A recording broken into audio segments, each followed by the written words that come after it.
Hi, everybody. Hello, right, it's my lighter here, all happy. Right, okay, good afternoon, or to everybody, but good morning to our next speaker, Dan Brodsky-Chensfield, who is about 8 hours or so behind us. So Dan, who is truly a legend in our sport, six-time world champion, skydiver, and author of his book, Above All Else. He will be taking you through the last 24 years of sport skydiving and what is coming next. Ladies and gentlemen, I give you Dan Brodsky-Chenfield. Thank you. Great. Good morning, guys, or good afternoon. It's truly a pleasure to be with you here. I spent time with British skydivers over the years. I've been to the Nationals several times, at the AGM a few times. The only thing I'd much prefer is to be there with you rather than talking to you on Zoom. Haven't quite gotten used to this yet, but still working on it for there. Just for those of you who I don't have, I have many friends there who I've known for decades. I've been involved with skydiving for actually 42 years, not 24, which is a long time. I've been jump master for a static line, tandem, AFF, a pilot, rigger, drop zone operator, competitor, coach, organizer. I've been involved with every different aspect of the sport. So it's quite a broad perspective as opposed to just being involved in one way in particular. And a lot of the history there is with British skydivers and British skydiving. The first team that I coached at the World Championships was in 1991, and I believe it had a couple of young, up-and-coming skydivers at that time. I'm trying to remember the names of the guys on the team. I believe maybe Pete Allen might have been one of the names, and Chris Lynch, Tony Urigallo, and then on the eight-way team, so a few years later, I believe Derek Thomas, Andy Pook, some guy named Martin Soulsby. Anyway, if these are the people that you were coaching, and back then, you've been in skydiving for quite a long time. Back in 2004, I was invited to the AGM, and for this trip, I've been asked to come and talk mostly about my perspective on the last 42 years that I've been in the sport, and also where I think it's going from here. And when I came to the AGM in 2004, the conversation was about wind tunnels, right? At that time, there was one wind tunnel in the world. The only one that there was in Orlando, New York. And Skydive Perris had just built the second wind tunnel. And we had it on the drop zone. Skydive Perris is where I currently work and did at that time. I'm the manager there. We have had the wind tunnel on the drop zone. And the idea was, what were my thoughts on what kind of future wind tunnels would have in skydiving, what kind of impact wind tunnels could have in skydiving. And at that time, it was obvious what an amazing tool this was. It was obvious how incredible the training could be and what this could do for skydiving. But at the same time, I thought the wind tunnels they're so small and they're so inaccessible. If people can't get to the wind tunnels, then how big an impact are they going to have? Never at that time could I even have imagined that there would be wind tunnels all over the world, everywhere you go, that every skydiver would be learning how to fly inside of them, that they'd be big enough that we could do 16-way in a 32-foot wind tunnel. Have you guys seen this thing? It's incredible that there's wingsuit wind tunnels. My point being that 18 years ago, the wind tunnels were there, but I never could have imagined the impact they would have now. And same goes from now moving into the future. The things that we're going to see in the sport 10 years from now, 20 years from now, most of the seeds have been planted. Mostly it's out in front of us now. It's just, what can we imagine? How far can we take it from here? Now, in order to really have a good perspective on where the sport's going to go, we need to have a good understanding of actually where we came from. And I've had several people, younger jumpers over the years, tell me, Dan, you're really one of the true pioneers, the original pioneers of the sport. And I really do not deserve that title at all. I started in 1980, and most of the hard work had really been done before I started. The original sport parachutists started in the 50s, 60s, 70s, and most of the hard work was done before I showed up in 1980. And it's important to go back to think about how they were when they originally started. Now, the sport actually came out of the military. That was the only parachuting that there was. The only time people had seen anything of parachuting was in World War II films, right? It wasn't out there. It wasn't, people weren't exposed to it. And the guys who were in the military at that time and who were getting out then just thought to themselves, if nobody was shooting at us, this could actually be fun. And maybe they could actually have a good time with this. And as they got out, decided to start skydiving, or sport parachuting was what it was called at that time, regularly. Now realize there were no drop zones then. There were no equipment manufacturers then for sport equipment. There was no BPA or USPA. All these guys developed these things as well as they came through. And the most experienced of these guys was, they had 30, 50, maybe 100 skydivers was it, most experienced people that they were. And they looked around to try to find an airport that somebody would let them jump on. Now realize at that time also, general aviation was very new. It wasn't like there was pilot schools everywhere. People were learning to fly. There were very few airports. There were very few people flying. Had to go find some remote airport out in the middle of nowhere where someone would let them jump. Usually the person who was out there with an airplane was just as crazy as they were, because they were just half the time teaching themselves how to fly, may or may not even have had a license. And the guys went out, asked, will you let us jump out of your airplane? Guy thought it could be fun. These crazy guys want to jump. Took him up, took the doors off, took the seats out, find a plane he could get him inside of, and let him jump. And that's actually how drop zones were developed. They usually didn't even get past 1,000 feet. But they had the military training, they had what they learned there, and just with their friends and other people who started teaching people to jump out of airplanes. Now, at that time, it was really just static line and solo freefall. That's all that had been developed, and it was all with round military parachutes and round parachutes that weren't even steerable at that time. But skydivers, I think by nature, are people. We may not be competitive skydivers. We may not be wanting to compete against somebody else, but I think by nature we're competitive with ourselves. Just the heart and the soul and the drive and the courage that it takes to get out and do that first jump then also drives us to want to improve, want to do better, want to keep growing more and more within the sport. And at that time, it was pretty much static line mostly and round parachutes that were barely steerable. And the first thing they thought, most of the great advancements in the sport, and as the sport takes big steps forward, starts off with somebody saying, wouldn't it be cool if we could do this? So these guys were jumping with static lines, round parachutes, and said, wouldn't it be cool if we could land on a target? Wouldn't it be cool if we could actually steer this thing and put it where we want to put it? And suddenly they started making modifications to the round parachutes. They started cutting holes in the back of the parachutes, different types of designs to see what would produce the most drive. And the parachutes became steerable. They started landing on the targets, and accuracy was developed from there. The free falls were solo that they were doing. And the only thing about free fall at that time was being able to deploy your parachute stable, being stable, not spinning and not flipping. Being able to deploy your parachute. So in order to be able to be stable when you deploy your parachute, you have to not spin. Well, to not spin, you have to be able to turn. So in free fall, they learned how to turn, to resist the spins. To be able to be stable, you have to be able to get stable. So they practiced doing flips, trying to make sure they could regain stability to deploy stable. Well, once they had those two skills, they were saying, wouldn't it be cool if we could see how fast we could do this, and start a little competition. And they started doing style where they would do 360 left, 360 right, backflip, 360 left, 3 backflip, and racing to see who could do it the most quickly. And this would be judged from the ground, looking up, because there was no other way to be able to see people in free fall at that time, with like telemeters or almost a telescope. And that was the first competitions that there were in skydiving, with style and accuracy, for those of you who aren't familiar with that. Soon after that, the guys are in free fall, and they start to think they're all doing solos. They really don't think you can fly. It's all falling straight down, and start to get the feeling of, I think I might be able to fly. I think I might be able to move. I changed my fall rate. I think I can move forward and backward. I think I might be able to move.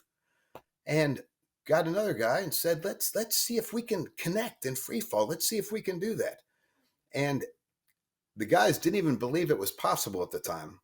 Since there was no video to prove it, they thought the only way that they can do this, actually believe it, is if they have a baton. And one guy, the pilot will verify that one guy exited with the baton. Someone on the ground will verify that the other guy landed with the baton. That's the only way we'll know that they passed it off. And in 1958, two guys exited the airplane separately, were in free fall, managed to pass this baton, and formation skydiving, called relative work at that time, was born. And each advancement like this was somebody just saying, wouldn't it be cool if we could do this? And I guarantee at the time that they first did this baton pass, it never occurred to them that people would be launching 8-ways and 4-ways off of airplanes and doing multiple points. It never occurred to them then. They couldn't even imagine the idea of a 300-person world record or 400-person world record. But the seed was planted, and they were doing it at that time. They had gotten started with it.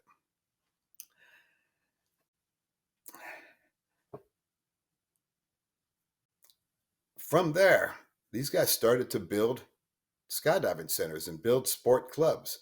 And it was all clubs at that time. Nobody worked at the drop zones. It was all just people going out, helping out in any way they could. And the sport continued to develop. And when I started in 1980, relative work had continued developing.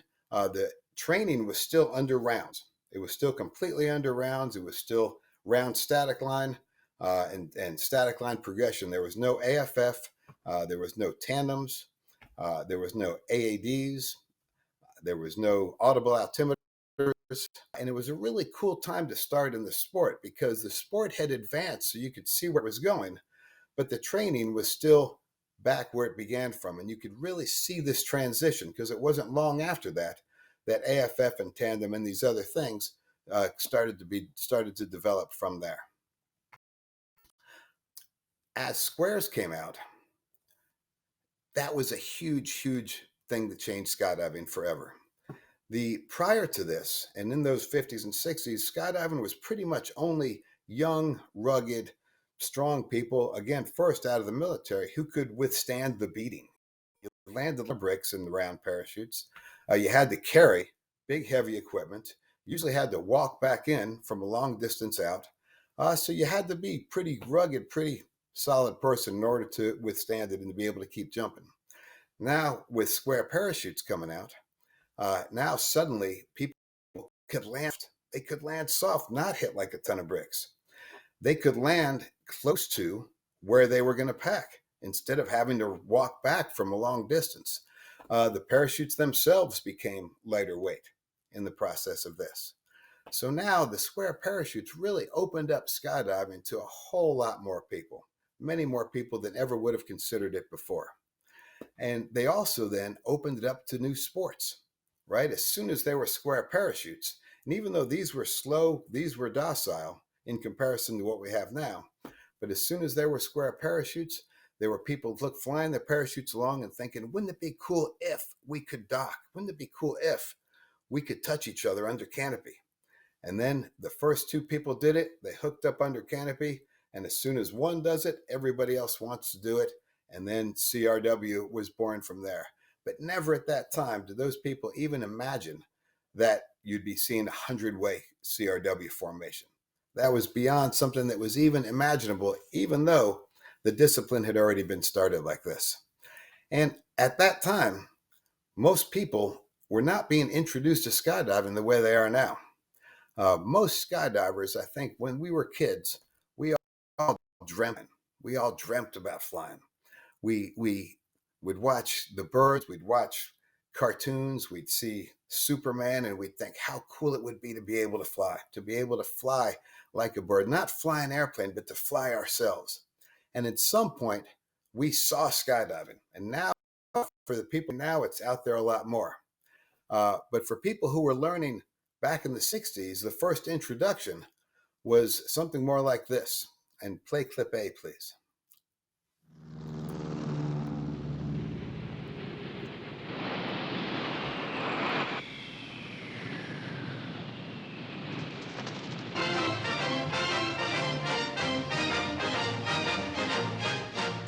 John Frankenheimer, the director who created the excitement of Grand Prix. now captures the drama and spectacle of the death-defying game called skydiving in The Gypsy Moths.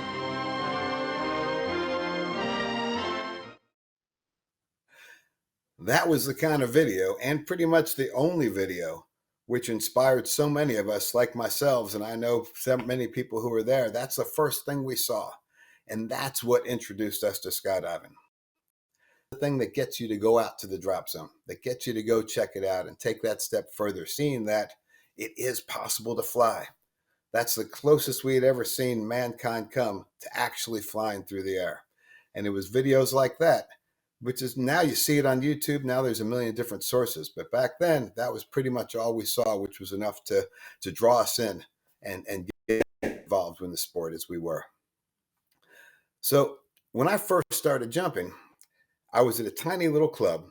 And the other thing there wasn't in 1980 was all of the internet and YouTube where people could share information. So even as the sport was developing, people didn't always know and see it, right? It took a lot longer for the communication to get out there. It took a lot longer for people to find out what was going on. And at my little drop zone, all we had was a 172 and a 182 sometimes. And the entire sport, all that it was once you were off student status, people would go up in the airplane. We'd all exit and just try to build a star. Try to build a star. That was skydiving in its entirety. That was it. And we'd all exit, and whoever the lowest person was would be the base.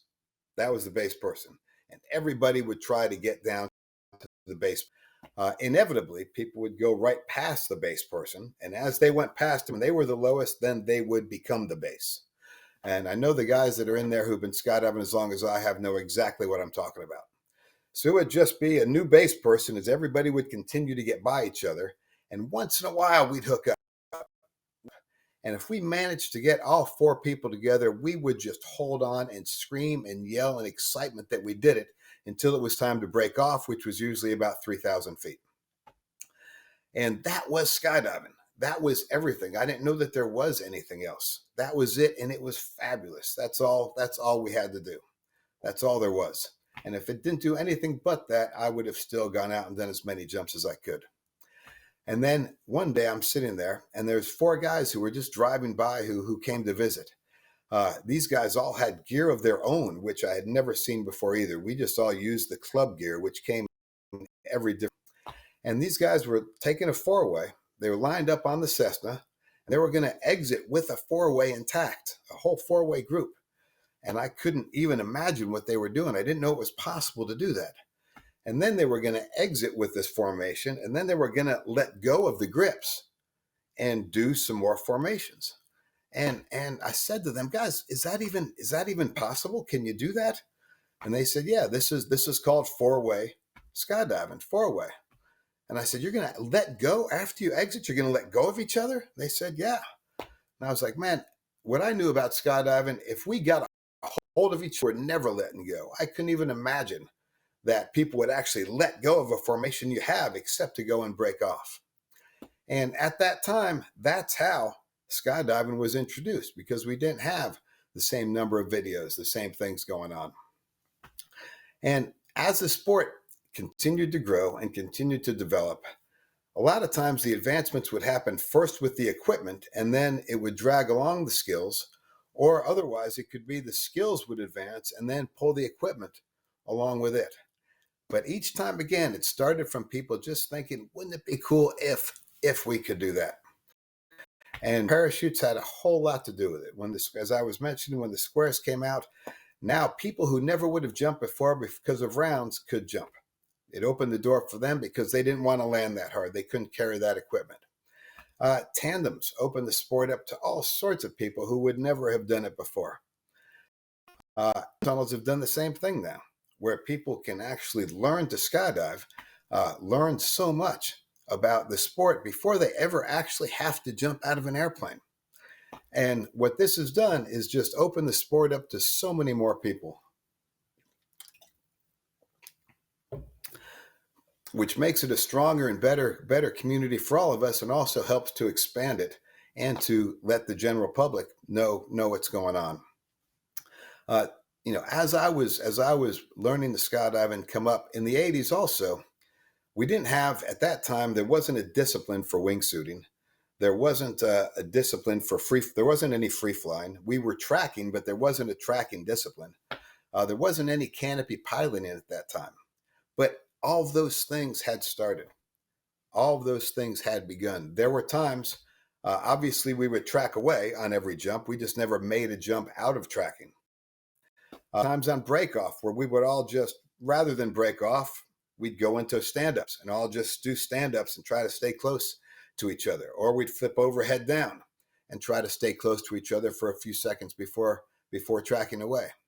So the ideas were there. There were square parachutes. They weren't as fast, but the idea of swooping was coming in and canopy piloting. All these ideas were there. We never could have imagined that they were going to become an entire discipline. And look at what has become of them now. With free flying, I started a team called Airspeed years ago. And Mar and Olav, two skydivers, were really inventing free flying. And I would watch them go out of the airplane and watch what they were doing and think, man, they are just out of control. They're just all over the place. But they had an idea. They thought, wouldn't it be cool if we could fly relative to each other's heads and standing up and sitting? Wouldn't it be cool if we could do that? And then they went out and did jump after jump after jump and really started to invent a new discipline. I'd have to ask them, but I don't think they ever thought that in 2022, there'd be a 200-way free fly attempt for a new world record going on this year. I think that was beyond even their imagination at that time. Same thing with the canopy piloting. Canopy started to become faster. People didn't think of it as much when the square canopies were really slow. But as the technology advanced and as the canopies, well, if we have equipment that will do this, then we're going to push that equipment to the most we can get out of it. And then canopy piloting came from there. So both the skills of the jumpers as well as the advancements in the equipment push each other and drag each other along. The free flying came first as people were learning to fly on their heads and fly on their feet, and the speeds increased dramatically, as well as the airflow over the containers. Well, then the containers had to advance also so that they could withstand accommodating the free flyers, because the old containers, that was just for them to go. So all of these things advanced together. The sport advances along with the equipment. It's a big team as it all comes together this way. And with the tandems and AFF and wind tunnels, now when I started, the age of skydivers was really 18 to 30. There weren't pretty many people over 30 that were jumping then. It was too big of a beating. It was too hard to start after that, and not many people stayed that long. But with the equipment and the training as it is now, people can start when they're 50s, 60s. We have people that come and do their first jump when they're in their 70s and actually go through AFF. And people can also stay with the sport that much longer. So the community that we have of skydivers is able to grow so much more than it ever did before. And the one thing that I really appreciate in skydivers, in the community that we have, is that as wide range, skydivers are the most wide variety of individuals you could ever meet, from every different background, every opinion about everything. But the one thing that connects all skydivers, both when it was the guys in the military that were starting it in the 50s, people right now, what really connects skydivers is that we are all people who had a dream of flying when we were little kids. We saw that video. We saw that even a cartoon. We saw the birds and we dreamt about flying. We dreamt about being able to fly. And people have dreams, but very few people are able to see those dreams through and follow those to fruition. And skydivers across the board are people who had that dream of flight and overcame all the obstacles there are to doing it. Almost all of us saw it first, saw skydiving and thought, that's got to be incredible, try that. Most of us sat around with a group of friends. For me, it was in the dormitory in college. For others, it was at work. but with friends talking about skydiving. And while we're talking about it at the bar or at the dorm, everybody wants to do it. Everybody wants to go. But then it's that day we say, okay, we're going to go Saturday. We're going to get up Saturday morning and go. And who shows up? All the people who were talking a big game, they slept in. They didn't go that day, right? But we got up. We still made it to the drop zone. We drove out to the drop zone halfway begging it to rain so that we didn't actually have to go jumping because we were so scared when we got there. We went up. We made our first jump. It was the most unbelievable experience, far beyond what we ever imagined. Then we went home that night, planning to come back. But once we got home and we were thinking about it, all we could think about is all the reasons not to go. It's dangerous. It's scary. It's expensive. It's terribly in it. There's every reason not to go. But that dream of flight was so strong that we kept coming back. We kept coming back and making it through again and again. And no matter who the skydivers are, everybody you meet at the drop zone, they had a similar experience to that. And it really just is something that we all share. It's something that connects us all. And it's something I really appreciate in skydivers across the board. We think about where the sport is going from here again. And so many of the things which have already been introduced. People think wingsuiting is pretty new idea in skydiving. But the idea came a long time ago. The idea came back when the other video I showed you back in the 60s. Go ahead and play clip B. Now we come to the most dangerous and exciting stunt of the afternoon. Mike is going to jump and do some very nice things for you on the way down. He's traveling in excess of 200 miles an hour. His flares are up!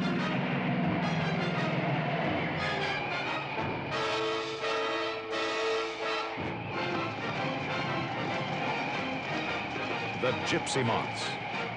3 men whose lives hang on a slender thread of silk, who live every day as if it were their last. Pull it!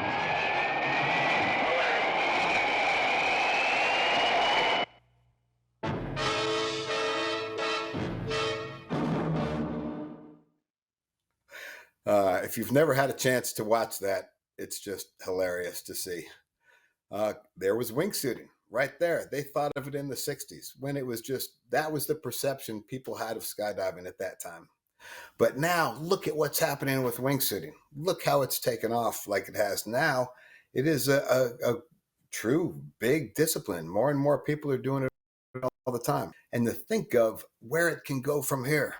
When I started seeing if there's the wingsuits developed, the fast canopies developed, and then the idea for XRW developed. It wasn't that the idea was there first.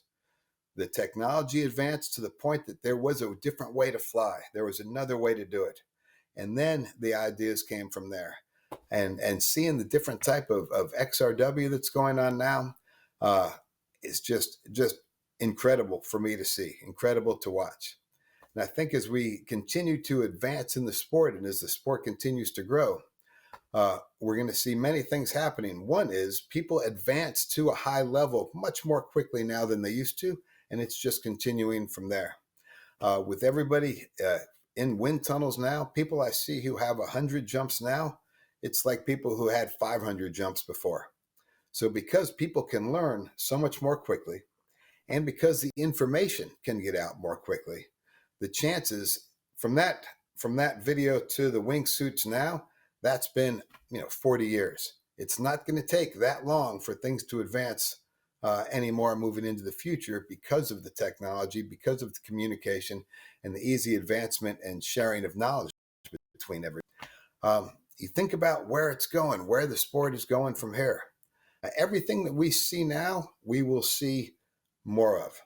Right? We think about the world record, something about skydivers. We're very, very social creatures, I think. If we have 10 people we want to play with, if we can play with 20, that's even 40 is even better. And the bigger and more people we can include in the games, the better it can be. And at some point, I see people saying, and I hear this a lot, that we think we've maxed it out. We think we've gone 100-way crew is as big as it can be. A 400-way FS world record as it can be. But the skill of the skydivers is already at a level that it can do more. Now it's waiting more on the technology. again. When we did the 300-person world record, that was over 20 years ago now. This was out of 13 Twin Otters in a Skyvan. That many airplanes that it took. It went to 20,000 feet. We couldn't get other airplanes at that time, and we couldn't get any higher than that. But the skydivers even then had the skill to be able to come out of 14 different airplanes, which is quite confusing a picture, as I'll show you in a second, and still build the record. So at some point here, we will have the opportunity to get in C-130s again. It usually takes some king or some prince who allows it to happen, who has access to these things. It was the king of Thailand.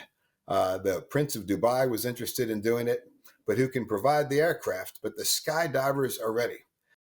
The technology is ready. The skydiver's skill is ready. Now, at this point, we're waiting for the equipment to be available to us so we can approach that. Play the C real quick. Look how complicated this is when you're trying to do a world record like this out of 14 airplanes. How much more confusing this would be than out of 5 airplanes or 6 airplanes. You get out of the airplane, there's bodies everywhere. Just trying to find where you're supposed to be was the biggest trick. And on the first several jumps, exiting like that, trying to find your way, trying to find where the formation was, this is how it went for the first couple of jumps. You'll be able to see that everybody knows exactly where they're going. They're really on top of it. There's no confusion here at all. It's very organized.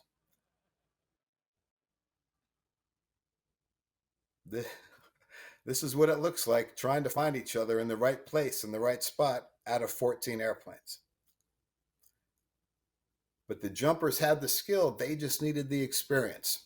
They just needed to advance and have the chance to work out the systems. And once that happened, within 12 jumps, we went from what you just saw to what you see here now.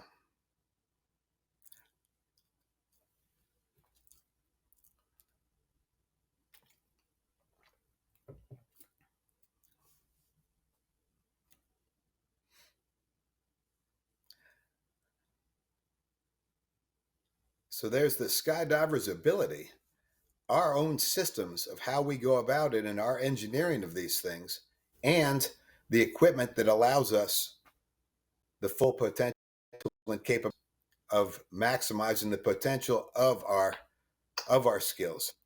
So as soon as we have access to airplanes that'll take us higher, to C-130s in free fall O2 systems, so we can be in free fall longer, there is nothing stopping that from being a 500, right? That is obviously could easily be done, and even further. That's less of a stretch right now to get, and this already was 400 out of the C-130s with the world team 6 years after that. But you can see 500, even 600 is not as big of a stretch as it is from the baton pass to 100 way. Same thing with all the records for large formations. But at the same time, look at what we've seen with all the different types of XRW. And I wonder too if you guys have seen this one. Play the D. I saw this the other day. Who the hell thought of that, right? How was that planned?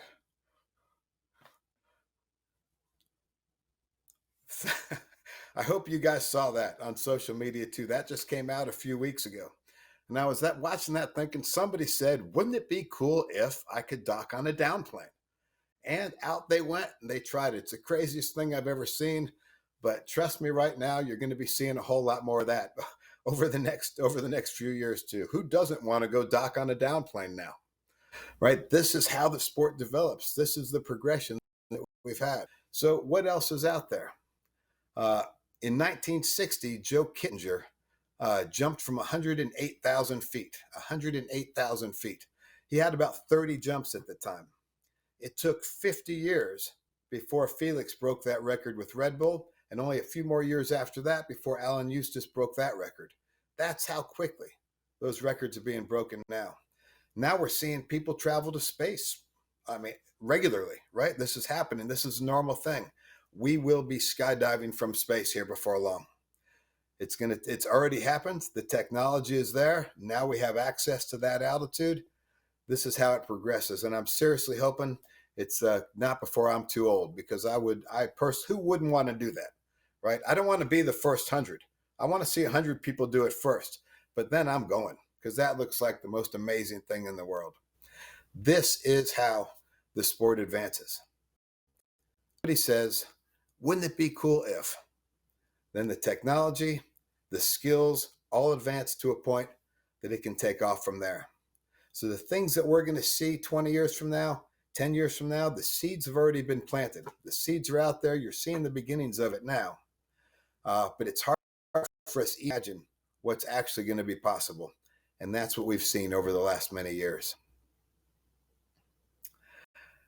I'd like to open it up now. If anybody has questions or thoughts they want to share about the advancements in the sport, or where it's going to be going from here, whether it is individual disciplined competition or the big picture.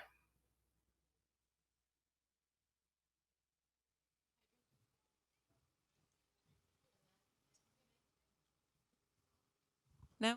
Oh, hello. Hello, can you hear me? Hi. I'm just wondering, there's part of me that feels a bit guilty about being a skydiver because it's not the most environmentally friendly sport. Where do you think we're going in terms of eco-friendliness, being green? Are we talking electric planes made of hemp? I mean, I think ultimately that's the direction the world is going. The one big downside of skydiving is it's not an environmentally friendly activity. Especially it's odd because skydivers in general are people who so appreciate nature, so appreciate clear skies, so appreciate being part of it. When you're falling through the sky, I don't know if you guys ever do solos, but I still love to do a solo where not even be thinking about the skydive and just truly appreciating being in the sky, being part of the sky. And skydivers have an appreciation for nature and for the environment, while at the same time doing the damage that we do. So I think as soon as the technology is in a way that can be put to use, I expect that we're going to be keeping up with it and doing all we can to do as little damage as possible.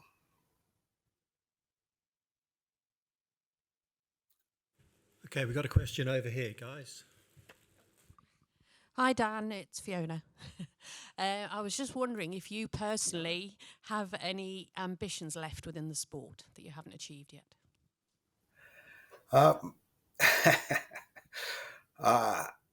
One, I love jumping at airplanes as much as I ever have, and doing anything.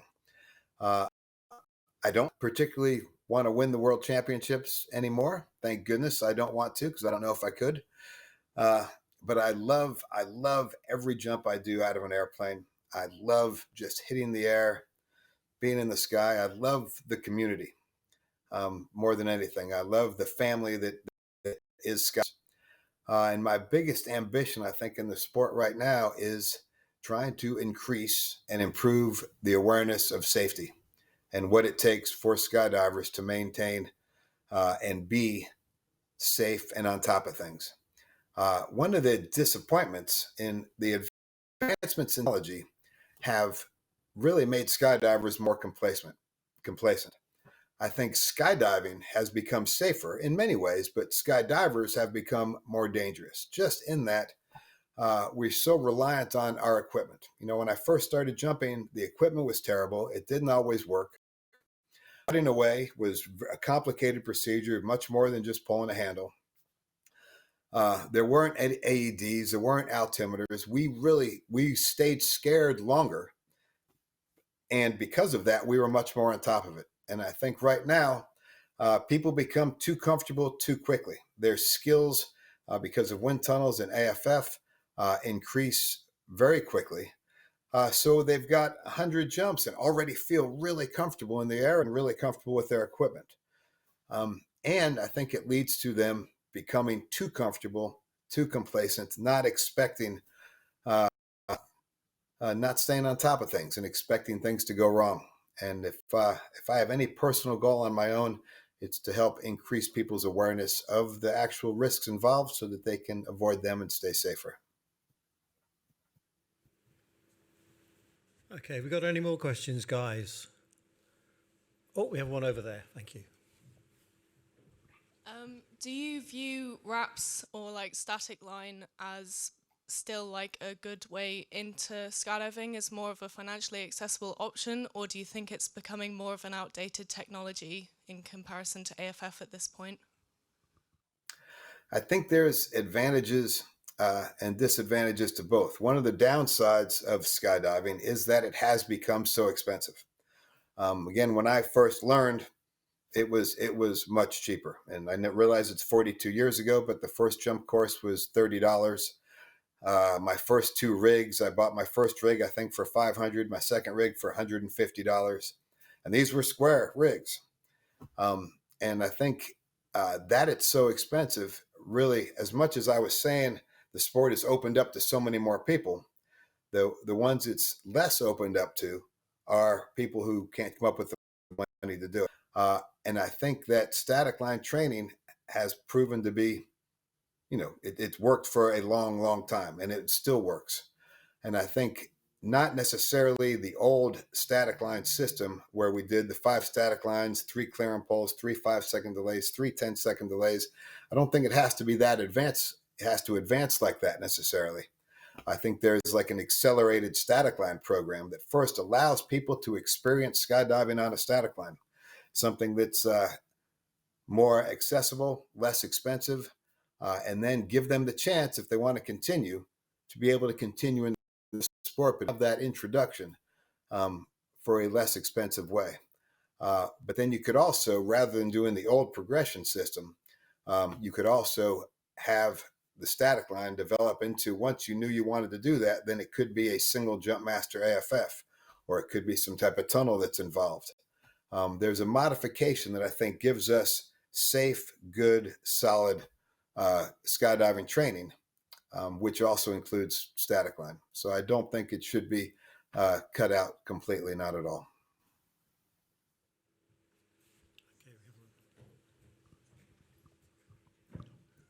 Hi, Dan. How you doing? Firstly, thank you for being with us today. It's an honor to hear you reflect on the history of the sport. You mentioned that a lot of things happen when someone says, it wouldn't be cool if we do X. What was your most exciting jump? And I guess when you went, wouldn't it be cool if we do something? Well, my most exciting jump is still the first one, right? I mean, that for everybody.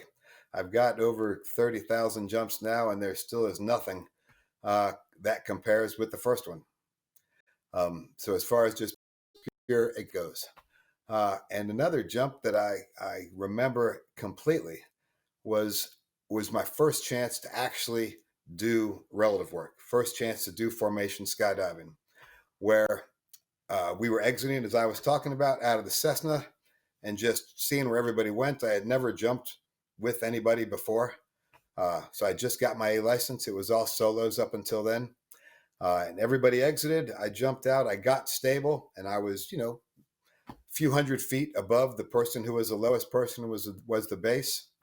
And I remember just thinking to myself, man, wouldn't it be cool if I could fly down there and dock on that person? I never got to try this. I'd been thinking about it. I'd talked about it. I'd seen it. Wouldn't it be cool if I could do it? And I remembered what my instructors had taught me, what I was supposed to do, and realized nobody knew anything in 1980. But this is the guy who knew the most and what they had taught me to do. And I thought, I'm going to do it just like they taught me, and just brought my arms back, right? Put my legs out, started diving down at this person, and thought to myself, it's working. I'm going right at him.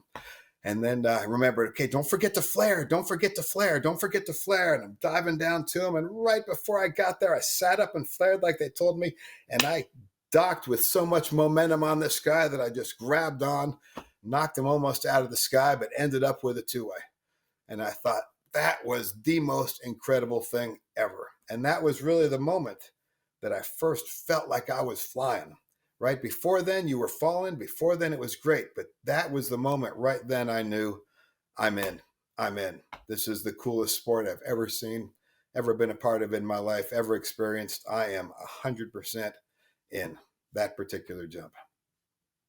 Even better than world records and world championships and everything else. Yeah. Dan, it's Dane here, mate. Good to see you. Just a quick one, Dan, because we've both been around a while and we see lots of clicks on drop zones that we try and stop, you know, where some people won't talk to other people and all that. What's a good bit of advice you could give to the people here today that we try and put on so we can get the sport back to being the family it should be? Like you said, we all leave the aircraft and we all land on the ground safely, hopefully. So what would be a good bit of advice that you can pass on to people to help promote this? Great. Dane, great to see you, and a great question, actually. And that's one of the things I really love about Skydive Perris is that we have so just cut away from the clicks and things. It's just ridiculous. It really is. And I've done some wingsuiting, done some free flying, done some canopy piloting. I've overseen all the different aspects of skydiving at the drop zone. And regardless of the discipline that you're in, it's basically a bunch of bozo skydivers, any way you look at it. They're all out of their minds. They're all just enjoying different ways of flying. And to just have a good appreciation for what everybody else is doing. And what connects us more than anything is that we just love to fly. We love to fly. And thinking that one discipline is in any way better than another or cooler than another, whatever, is almost just absurd. The most important thing that we need to do is realize that nobody has priority in the skies. One thing that causes the friction is when we're trying to share the skies and trying to figure out, when Dane and I started jumping, everybody fell straight down. Everybody pulled about 2,000 feet, and everybody had about the same type of parachute. And it was very simple, right? It was very simple.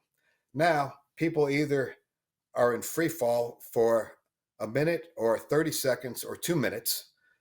They could travel for 2 miles across the sky, landing under parachutes of all different sizes and trying to get it so that we can all work together and share the sky. Once you've figured out a good system so that nobody has priority, we all want to share it safely together. We all want to look out for each other. A lot of the friction between the different disciplines goes away. It's when they're fighting over access to the sky and who has priority, I think, that causes a lot of the problem. So we've really tried at Perris to make it so there's a system that works for everybody, that takes care of everybody. Nobody has priority at all. We try to get each other to go do the other disciplines as often as we can, and just realize that it's a bunch of bozo skydivers. There's no difference amongst the individuals. There's differences in how they want to play, but the individuals are pretty much the same. Put them all on the bar afterwards. You won't be able to tell who likes to fly which way. Okay, guys, we've got probably time for just one more question. Anybody got anything else? Okay, no more questions. Dan, it's been an absolute pleasure to have you here today. We wish you could have been here, but hopefully maybe that will happen one day. And I think your reflections on the history of the sport and what's potentially going to happen in the future has certainly been an insight. And I think some of the things that you've related to the guys has certainly raised a smile and an understanding. And I think it's been an excellent seminar. So a big thank you from the guys here.